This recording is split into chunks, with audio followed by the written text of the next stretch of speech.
सज्जनों, प्रकृति के विरुद्ध जब भी मनुष्य ने कोई काम किया, अति सर्वत्र वर्जते।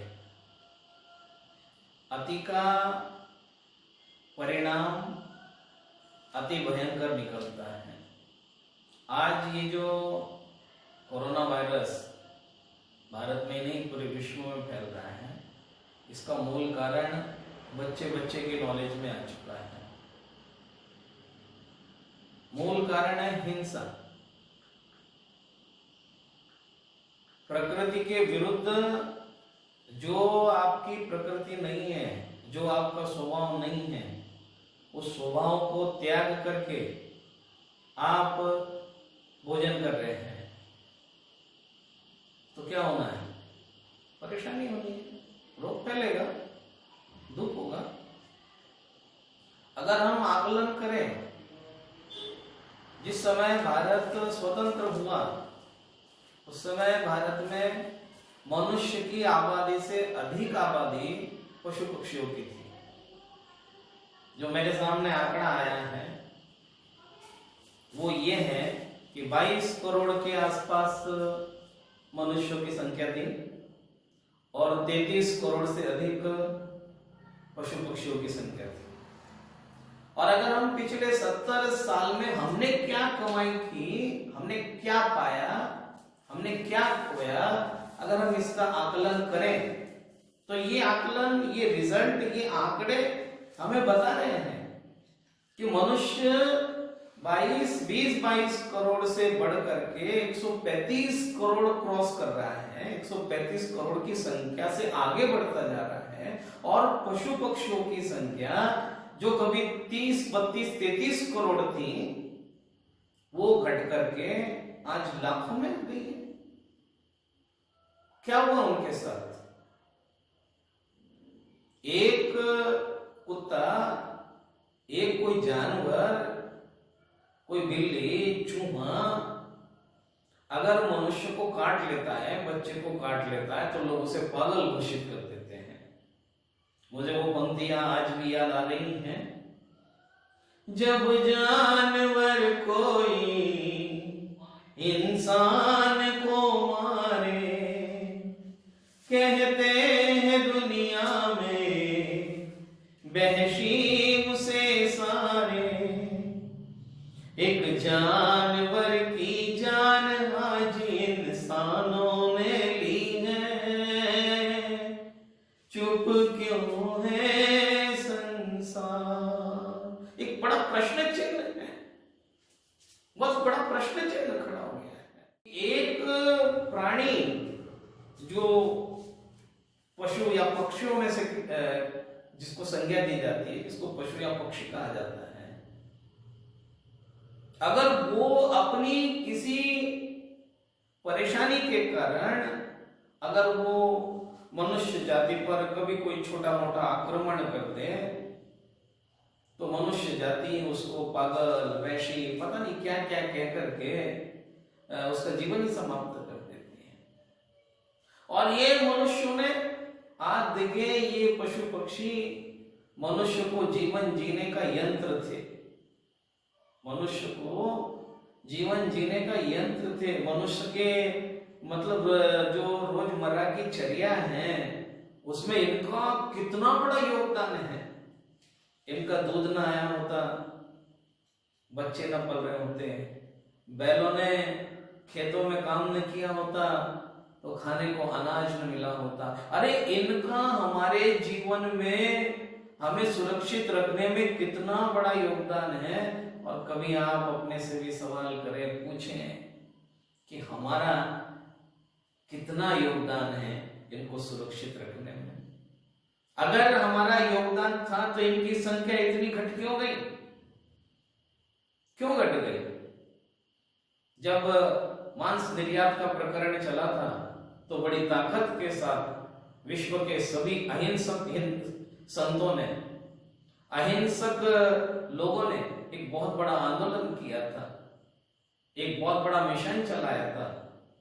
और तब भी ये बातें हमारी समझ में नहीं आई और आज उस बात को तो कम से कम 20 वर्ष हो गए आज, और अगर हम आकलन करें तो पशु पक्षियों की संख्या और भी घट गई है। छोटी छोटी बातों की मान्यता हमारे मन में ही है। एक छोटी सी मान्यता फैली हुई है, बिल्ली रास्ता काट गई, बिल्ली रास्ता काट गई, बिल्ली रास्ता काट गई तो आपका अशुभ हो गया। आप ये कहते हैं कि बिल्ली ने रास्ता काट दिया तो अब हमें कोई शुभ काम करने नहीं जाना, पहले कोई दूसरा निकल जाएगा तो फिर हम निकलेंगे। हम भी एकदम एग्जाम्स देने जा रहे थे, विद्यार्थी थे स्कूल के तब, और जब हम जा रहे थे तो वो अचानक बिल्ली को इधर से उधर जाना पड़ा। तो वो साथ में जो मित्र थे वो कहने लगे कि अरे नहीं भाई अभी हम नहीं जाएंगे, नहीं तो हमारा पेपर खराब हो जाएगा। तारकोल की चिकनी सड़क पर एक बिल्ली बिछी पड़ी थी। तारकोल की चिकनी सड़क पर एक बिल्ली बिछी पड़ी थी। आने जाने वालों से वो पूछ रही थी कि आज मेरा रास्ता किसने काटा है। बिल्ली अगर रास्ता काट जाए तो वो हमारे लिए बहुत अशुभ था, और आज हमने बिल्लियां ही काट दी। आज हमने पशु जाति को ही काट दिया और अपने भोजन का साधन बना लिया उनको। अपनी उस जिह्वा लोलुपता के कारण हमने उनके प्राणों का, उनके योगदान का महत्व नहीं समझे। सोचना होगा, विचार करना होगा। आज कोरोना जैसा महारोग अगर पूरे विश्व पर अपना आतंक फैला रहा है तो उसका मूल कारण यह है कि ये भटकी हुई मानव जाति, ये बिखरी हुई मानव जाति, ये अपने स्वभाव के विपरीत काम करने लगी है। जो इसको खाना चाहिए था, जैसा इसको रहना चाहिए था, वैसे इसने अपना खान पान रहन सहन खो दिया। ये उसके विपरीत काम करने लगा और इसका आतंक सहते सहते सहते सहते प्रकृति स्वयं शर्मसार हो चुकी थी, और उस आतंक को समाप्त करने के लिए प्रकृति को अंततः क्रोधित होकर ये इस अंजाम तक पहुंचाने के लिए उसको सामने आना पड़ा। इसके लिए जिम्मेदार दूसरा कोई नहीं, इसके लिए जिम्मेदार हम खुद हैं। आज भी वक्त है, अभी भी हम समझे कि हमारे शरीर की रचना हमारी कुदरत के द्वारा, प्रकृति के द्वारा दी गई हमारी ये सारी शारीरिक रचना ये कतई हिंसात्मक साधनों से पेट भरने लायक नहीं है। ये तो फल फूल खाकर के, साग सब्जियां खाकर के गुजारा करने लायक शरीर है, और उसके विपरीत हमने जो काम किए उसका दुखद ये परिणाम आज सामने आया है। अगर हम आज भी नहीं चेते, अगर हम आज भी नहीं जागे तो इसका परिणाम और आगे भविष्य में बहुत खराब होने वाला है। शहरों में ये स्थिति आने वाली है, ये स्थिति आ गई है कि बच्चों को पशु पक्षी चित्र बना करके दिखाए जाने लगे कि ये गाय होती है, ये बैल होता है, उनको साक्षात देखने को नहीं मिलते हैं। हम ये अन्याय कर रहे हैं प्रकृति के साथ, उन पशु पक्षियों के साथ। हिंसा को रोकना चाहिए। भगवान महावीर ने अपने अहिंसा के सिद्धांतों में सबसे पहले यही सिद्धांत दिया था कि आप भी जियो और दूसरों को भी जीने दो। आप भी प्रसन्न रहो और दूसरों को भी प्रसन्न रहने दो। केवल आप प्रसन्न रहो और दूसरों को दुखी कर दो, ये धर्म नहीं है, ये सिद्धांत नहीं है। हमें प्रयत्न करना चाहिए कि हम लोग जो सैद्धांतिक बातें हैं, जो परमात्माओं के सूत्र हैं, उनके आधार पर पूरा विश्व देख रहा है ना। सब लोग चाइना को दोष दे रहे हैं कि ये सब चाइना में हिंसा होती थी। मैं एक छोटा सा सवाल अपनी तरफ से पूछना चाह रहा हूं कि हमने सीखा क्या उन लोगों से? अगर वहां हिंसा होती थी और वहां वो मांस भक्षण के कारण ये रोग पूरे विश्व में फैला है, तो क्या विश्व में चाइना एक अकेला देश है जो मांस का भक्षण करता है? अगर वो करता है तो चलो छोड़ो, उसने रोग फैला है तो चलो मान लो। क्या इसके बाद हमने अपने राज्यों में, अपने देश में, अन्य देशों ने क्या कोई नियम बनाया? क्या इस लॉकडाउन के हटने के बाद, इस महामारी से दूर होने के बाद में क्या हम लोग तैयार हैं उस हिंसा को रोकने के लिए? अगर तैयार हैं तो समझ लेना कि हमने कुछ सीखा है, और अगर हम अभी भी तैयार नहीं हुए हैं तो इसका मतलब है कि उनमें और हमें फर्क क्या रह जाएगा? क्या फर्क रह जाएगा उनमें और हमें? सोचना सोचना है, अगर दूसरा व्यक्ति हमारे प्राणों को नुकसान पहुंचाता है तो वो हिंसा है, तो ऐसे ही अगर हम भी किसी दूसरे के प्राणों को नुकसान पहुंचा रहे हैं तो वो भी हिंसा है, और हिंसा अब बर्दाश्त नहीं होनी चाहिए।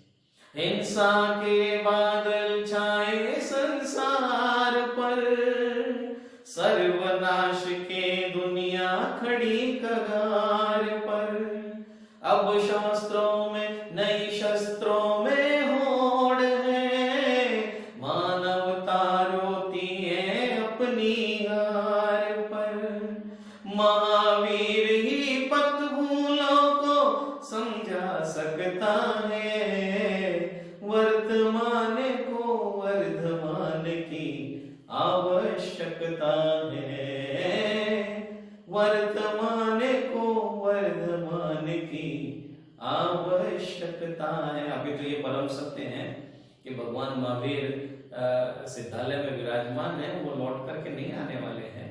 हमारे समंतभद्र स्वामी ने ये पहले कह दिया था कि काले कल्प शत्यपि गते शिवानाम न विक्रिया लक्षा उत्पातोपि यदि स्यात् त्रिलोक संभ्रांति करण पटु, जो जीव एक बार सिद्धालय में पहुंच गए वो संसार में वापस नहीं आ सकते। भगवान महावीर की आवश्यकता है, भगवान महावीर वापस आने वाले भी नहीं, ये भी परम सत्य है। लेकिन हाँ, एक सत्य इस बीच में और आता है कि हम में से किसी को महावीर जैसा आचरण करके इस देश को, इस पूरे विश्व को फिर इस हिंसा की जलती हुई आग में, दधकती हुई आग में जो संपूर्ण मानव जाति भटक रही है, बिखर रही है, उसको एक करने का, एकत्रित करने का, अहिंसा के मार्ग पर उसको ला करके पुनः विश्व में सुख शांति का संचार करने के लिए कोई अद्भुत पुरुषार्थ करना होगा, प्रयत्न करना होगा, कोई ऐसी ताकत को हमारे बीच से सामने आना होगा कि जिस उस ताकत के सहारे, उस शक्ति के सहारे, उसके अतिशय के, उसकी साधना के सहारे से ये पुनः विश्व का